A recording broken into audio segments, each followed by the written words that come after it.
আসসালামু আলাইকুম বন্ধুরা, চলে আসলাম আপনাদের মাঝে আর একটা নতুন ভিডিও নিয়ে। আজকে আমি আপনাদের দেখাবো যে মালয়েশিয়াতে আমরা যে খাওয়ার পানিটা কিনি এটা কিভাবে কিনি। আপনারা দেখতেই পাচ্ছেন আমার সামনে যে মেশিন রয়েছে আর আমার হাতেও অনেকগুলো কয়েন। এই কয়েনগুলো আমি মেশিনের ভিতরে দিয়ে তারপরে পানি নেব।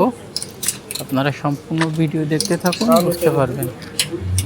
আর এই মালয়েশিয়াতে সব জায়গায় এই ধরনের মেশিন পাবেন, কারণ অনেকেই জানেন মালয়েশিয়াতে খাওয়ার পানি নিজস্ব কোনো পানি নাই, এটা সাপ্লাই পানি হিসেবে আসে।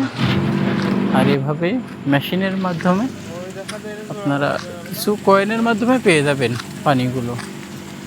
তা যদি ভিডিওটি ভালো লাগে অবশ্যই শেয়ার করে দিবেন এবং আমাকে সাপোর্ট করবেন, যেন নিত্য নতুন ভিডিও আনতে পারি আপনাদের মাঝে।